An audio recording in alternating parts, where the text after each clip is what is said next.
आगे खबर में लिए चलते हैं क्योंकि उप मुख्यमंत्री महोदय का बहुत बड़ा बयान जो है वो वायरल हो रहा है। लगातार हमारे साथ खबर में बने रहे, आगे बढ़ते हैं। और आप लोग, मुख्यमंत्री है ब्रजेश कुमार पाठक, उन्होंने स्पष्ट रूप से कहा है कि संविदा कर्मचारियों जो 300 से 500 किलोमीटर अपने घर से दूर रह करके काम करते हैं, वैसे संविदा कर्मचारियों के लिए सरकार बड़ी व्यवस्था करने जा रही है और आप लोगों को कम से कम उचित मानदेय यानी कि कम से कम 28 से 30 हजार रुपए, जबकि सुप्रीम कोर्ट ने इस बात को 17 से लेकर के 21 हजार रुपए न्यूनतम मजदूरी माना है। लेकिन वैसे कर्मचारियों के लिए जिनके पास कोई अनुभव नहीं है, लेकिन जो अनुभव के साथ काम कर रहे हैं, जो 2 साल 3 साल 4 साल 5 साल से काम कर रहे हैं, वैसे संविदा कर्मचारियों का उनका हक मिले, इसको लेकर के लगातार आपको बताएंगे। हमारे साथ खबर है और हम खबर के साथ आप लोग को बताने का कोशिश करेंगे। हम किसी भी खबर में आप लोग को डाइवर्ट नहीं करना चाहते हैं। जो भी खबरें होती है महत्वपूर्ण खबर, वही आप लोगों तक साझा करने का काम करते हैं, ताकि आप लोगों को भी लगे कि आपके राज्य में यानी कि यूपी प्रदेश में आखिरकार संविदा कर्मचारियों के अधिकारों के साथ किस प्रकार से सरकार हनन कर रही है। और जब चुनावी साल आती है तब तमाम नेतागण को संविदा कर्मचारियों की याद आती है, क्योंकि यूपी में संविदा कर्मचारियों की जो जनसंख्या है वो काफी ज्यादा है, क्योंकि जिला भी बहुत ज्यादा है। तो उसके हिसाब से आपको बता दें संविदा कर्मचारियों की तादाद भी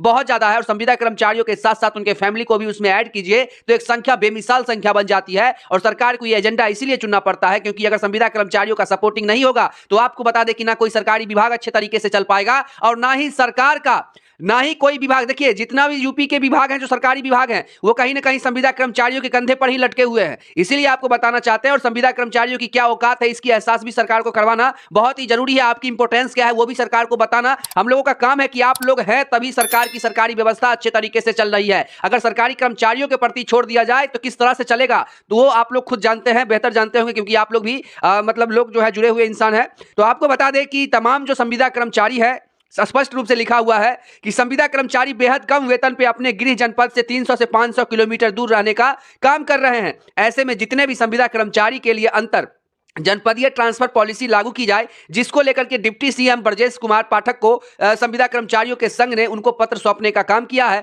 ताकि आप लोगों को कम से कम जो है, जो आप जिस सिटी में रह रहे हैं उसके अलावेंस के साथ साथ आप लोगों के वेतन में 10% वृद्धि हर साल होने की लेकर के जो है सरकार से कहा गया है, सरकार से मांग किया गया है, जिसको लेकर के उन्होंने स्पष्ट रूप से कहा है कि हर साल से कम 10%, कम से कम 10% वेतन वृद्धि की जाए। इस मौके पर लगातार बता दें कि गुलजारी लाल श्रीवास्तव, अटल प्रताप सिंह समेत आदि पदाधिकारी मौजूद रहे। डिप्टी सीएम ब्रजेश पाठक ने संविदा कर्मचारियों की समस्या का समाधान करने का आश्वासन दिया है। जब चुनावी साल नजदीक आएगी तो तमाम वर्ग के संविदा कर्मचारियों की सारी इच्छाएं के पूरी करने को लेकर के सरकार अपने स्तर से काम करना शुरू कर देंगे। लेकिन जब चुनावी साल खत्म हो जाती है तो वही आश्वासन को पेटी में डाल करके और उसको 5 सालों के लिए बंद करके छोड़ देते हैं, क्योंकि संविदा कर्मचारियों की चिंता किनको है, किन्हीं को नहीं है। संविदा कर्मचारियों से काम ले रहे हैं, बस हो गया और उनको कुछ नहीं चाहिए। इस तरह की मेंटलिटी रखने वाले नेताओं से कैसे आशा कर सकते हैं कि संविदा कर्मचारियों के हितों में कुछ कर दे। तो लगातार हमारे साथ बने रहे, तमाम खबरों के साथ फिर मिलेंगे, तब तक के लिए देखते रहिए न्यूज़ इंडिया।